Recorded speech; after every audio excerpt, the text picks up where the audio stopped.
Amis du retail et des données de qualité, bonjour et bienvenue pour un nouveau numéro de nos Custo Questions. Je m'appelle Sébastien Beuys, je suis le fondateur d'une société en Belgique qui s'appelle Fridelity et on propose un service au retail qui est sous le nom de Custocentrix. Et donc pour cette nouvelle Custo Question, je serai comme d'habitude avec Eric. Bonjour Eric. Bonjour Sébastien. Alors aujourd'hui, on a encore un petit acronyme au doux nom de LTV dont on voulait vous parler. Alors Eric, d'abord le LTV, c'est quoi? Lifetime Value, Sébastien. Euh, Comme toujours, on parle du franglais ou de l'anglais, mais on mêle un peu toutes les langues. Mais c'est une belle invitation à réfléchir quant à la vision long terme de la relation avec un client. Et si on regarde dans la littérature scientifique, on essaie d'en donner une définition, ben, c'est simplement un indicateur qui correspond à la somme actualisée, c'est-à-dire où on tient compte de l'inflation ou du rendement attendu par les actionnaires, des produits générés par une entreprise tout au long du cycle de relation avec un client. Donc c'est pour ça que j'ai choisi ce visuel de route sinueuse, simplement pour symboliser cette longue route qu'on va faire en compagnie de consommateurs dans le domaine du retail. Et quand on est tout au début de la route, ben, le consommateur, il a fallu le faire venir dans le point de vente, donc ce qu'on appelle acquérir un nouveau consommateur, et puis tout au bout de la route, il aura parcouru beaucoup de chemin, il sera venu régulièrement chez nous, et il aura développé une valeur intéressante pour la marque, exprimée en termes de marge, et dont on va regarder la façon de la calculer et les implications. Alors vous l'avez certainement corrigé, c'est pas la somme des produits, mais c'est la somme des profits. Hein. Ce qui intéresse surtout le La retailer, somme des c'est son profit. Enfin, pas que, mais ça intéresse aussi nos amis retailers. Et donc, effectivement, quand on commence à parler LTV, on se pose en principe quelques questions. Je suppose que tu peux nous les expliquer, n'est-ce pas, Eric?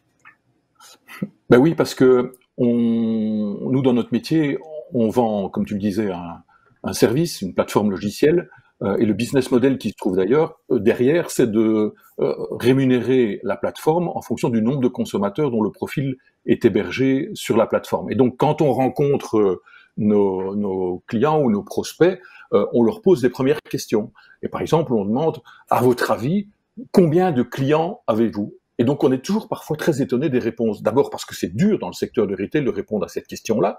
Alors, il y en a qui nous disent c'est autant de tickets de caisse, c'est autant d'adresses email, c'est autant de cartes de fidélité. Tout ça, c'est bien, mais ça ne nous parle toujours pas de ce que c'est qu'un consommateur. Or, vous allez voir, quand on va parler un peu plus loin des prérequis, on a besoin d'identifier et de connaître cette logique de consommateur et d'identification unique de chaque consommateur. Autre type de questions, Sébastien, qu'on rencontre, euh, on essaie de savoir quel est en moyenne le nombre de visites par an et par client fidèle. Et donc, c'est de nouveau ce même air dubitatif et interrogatif d'une personne avec qui on dialogue.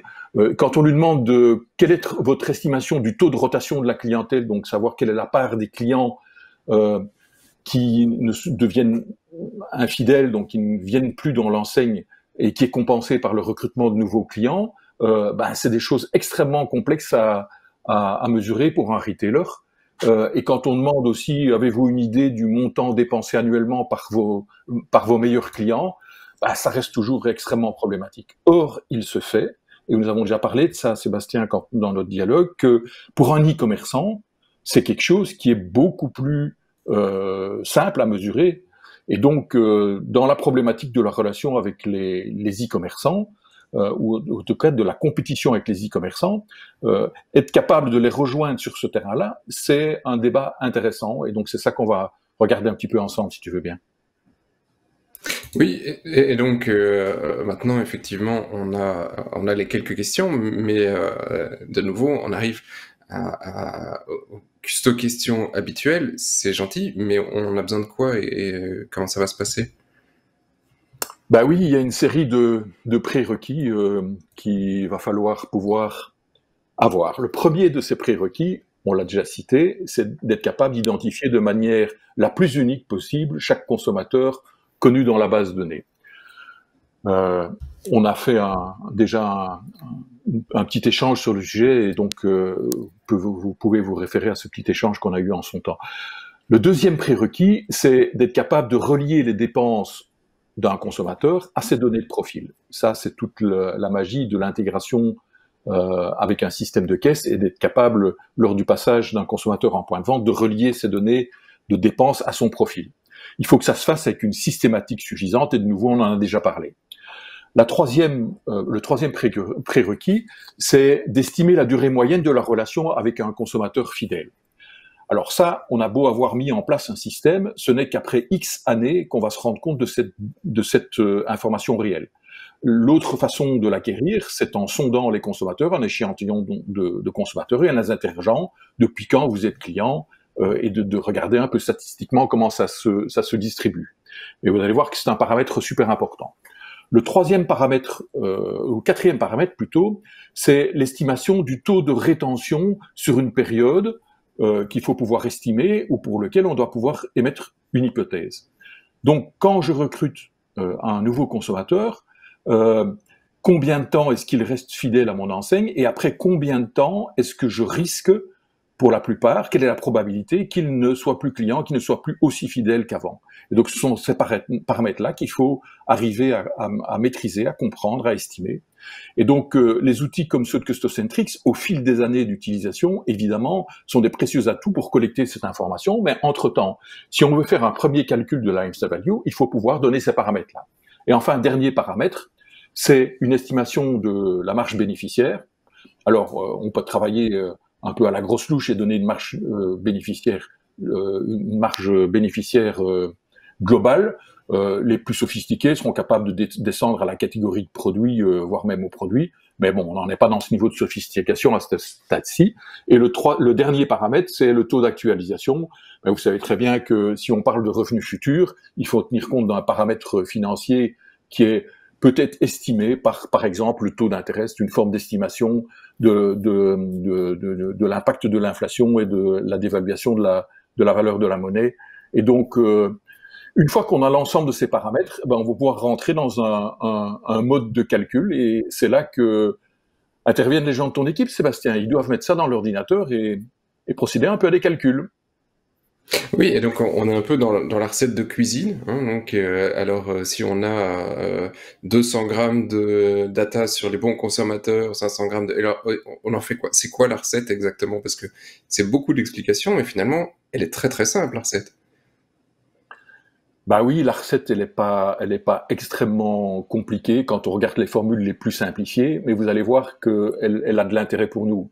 Et donc, la Customer Lifetime Value, ben voilà, c'est cette formule qui est exprimée. Donc, on prend la marge réalisée sur un consommateur sur une période de temps déterminée, donc le chiffre d'affaires fois la marge dont on parlait tout à l'heure. On prend le taux de rétention qu'on a estimé, on prend le fameux taux d'actualisation, et de nouveau ce taux de rétention, et on arrive au calcul d'une valeur exprimée en euros par consommateur sur une période de temps donnée. Et en fonction de l'horizon de temps qu'on s'est donné, ben cette valeur va être de plus en plus grande. Bon, c'est de la recette de cuisine, comme tu disais. Ce qui est important, c'est que à partir du moment où on a fixé une méthode de calcul, qu'on a regardé ça avec les scientifiques et les économétristes, comment on l'a calculé correctement et comment si c'était robuste, c'est de se poser la question des différents usages qu'on va pouvoir en faire. Et ça, évidemment, en marketing, nous, ça nous intéresse beaucoup de voir ça. Ça, donc maintenant qu'on a cuisiné et que le gâteau est prêt, qu'est-ce qu'on en fait? On le mange, le gâteau? Tu as d'autres usages? Ah, les plus gourmands, ils ont bien envie de croquer dans la pomme. Mais bon, c'est quand même le fruit d'un long travail, et donc il faut pouvoir accumuler toutes ces données avant de pouvoir bénéficier du gâteau.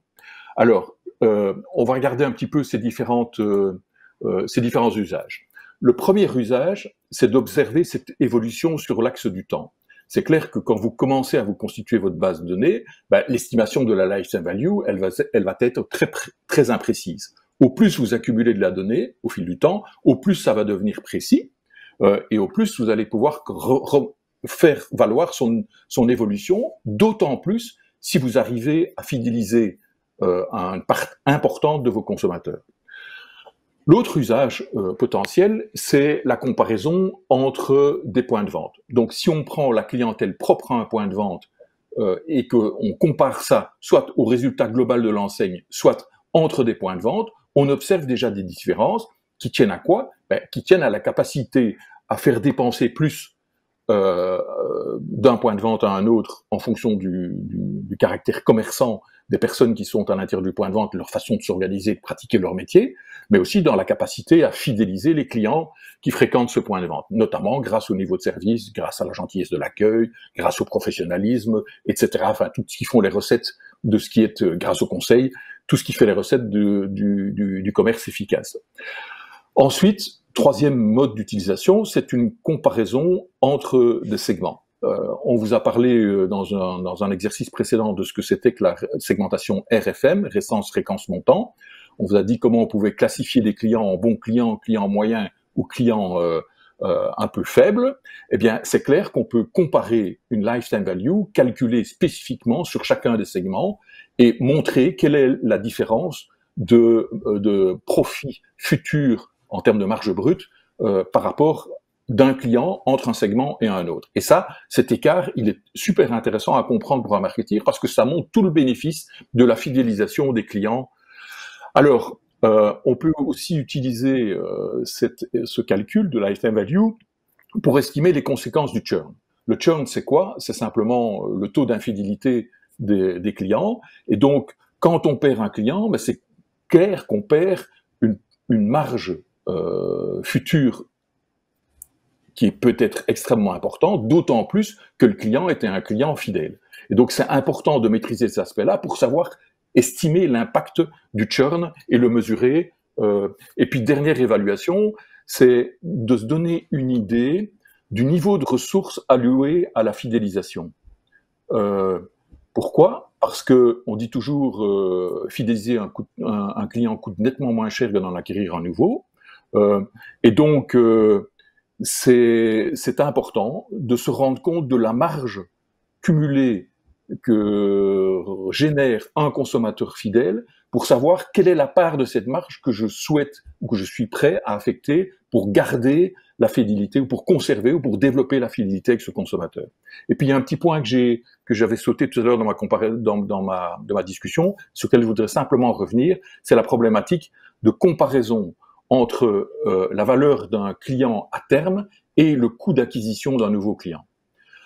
Dans le domaine du e-commerce, et je reviens sur ce point-là pour contraster un peu les choses, on investit beaucoup dans des médias digitaux qui sont très mesurables. Et donc, on connaît le coût d'acquisition d'un visiteur, on connaît le coût d'acquisition d'un lead, et on connaît assez bien le coût d'acquisition d'un nouveau client. Et donc, on est capable de calculer ce qu'on appelle une payback period, c'est-à-dire une période de temps qui va être nécessaire pour amortir ce coût d'acquisition d'un nouveau consommateur avant que celui-ci ne commence à générer du bénéfice donc dans la relation avec l'enseigne. Et donc, être capable de connaître la lifetime value, c'est aussi pouvoir mieux maîtriser l'impact ou plutôt l'importance du coût d'acquisition d'un nouveau consommateur. Et c'est une invitation à réfléchir sur ces sujets-là. Voilà, on a déjà passé pas mal de temps sur le sujet. Je pense qu'il faut arriver maintenant et atterrir. Voilà, le gâteau, on n'a plus qu'à le manger. La recette est prête. Il n'y a plus qu'à. Donc à vos fours et à vos custo questions, parce qu'il y en a plein d'autres que vous avez pu découvrir sur la chaîne. Alors pour rappel, effectivement, vous pouvez trouver tous ces numéros sur notre chaîne YouTube, simplement en recherchant Custo Questions ou simplement en suivant nos profils sur LinkedIn. N'hésitez pas si vous avez la moindre question pour qu'on puisse vous aiguiller ou éventuellement proposer un nouveau numéro. Merci pour votre fidélité et à bientôt.